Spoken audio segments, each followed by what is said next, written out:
Miss Pau, share your tips on how you manage to stay consistent despite a busy schedule, especially fighting the urge to give in sa cravings. Mag-workout na kami in a while, so this is the perfect time to answer this question. Just to give you guys an idea kung gaano kami ka-busy, 10 or 11 p.m. kami nag-workout. So hanggang 12 or 1 yun minsan. Paano ko nga ba siya nagagawa? Hindi ko na dito isasama yung having a goal, no? Kasi lahat naman meron. And yun yung pinakamadaling gawin, mag-set ng goal. Number 1 is your partner talaga. Ako talaga yung nag-push sa amin dalawa ni Darren na bumalik na kami sa fit lifestyle namin just like before, pre-pregnancy. So nung una, mas hesitant pa talaga sa akin si Darren kasi hindi niya na rin alam kung possible ba maisingit pa sa schedule niya. So I started the idea pero siya talaga yung nagsustain nun. Hardest talaga would be the first 2-3 weeks. Ang daming araw na kulang na lang kalad ka rin ako ni Darren papuntang gym kasi nga ayoko na. Ayoko na mag-show up, nananaig talaga yung katamaran ko. And asahan mo na yan, lalo na kapag nagsisimula ka pa lang. There will be days na talagang pinupull ka pa ng comfort zone mo. Yung old habits and routine mo, ang hirap nilang i-break. And kapag wala kang partner na magpupush sa'yo, ang daling mag-give in. Staying on top of everything, malaking factor yung partner mo. For me, hindi ko talaga siya natyaga if not for him. Second is, gym buddies. So aside from Darren or your partner,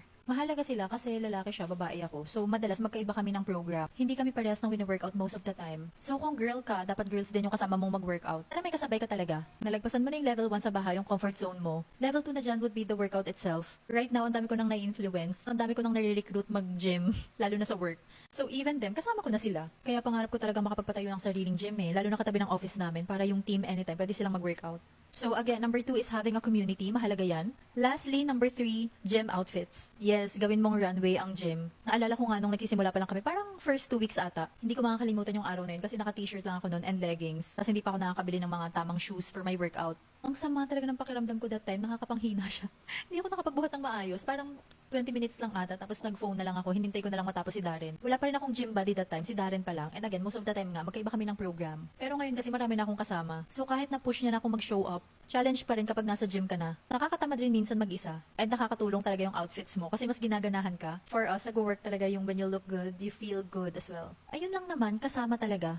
Yung cravings naman pala, yes, nag-give in pa rin ako. Hindi ko nga sinusuppress yung sarili ko pagdating sa food kasi nga ayokong restrictive yung feeling. Alam yan ng team ko, as in pag lalo na pag nasa office kami, pag nag-crave ako ng mango sticky rice, talagang papadeliver. Okay lang naman yun, wag lang talaga lagi. And I think nakatulong rin talaga yung black coffee kasi parang nasusuppress na rin yung cravings ko. Yun lang, that's pretty much everything. Kasama talaga, pinakamahalaga, para masustain mo.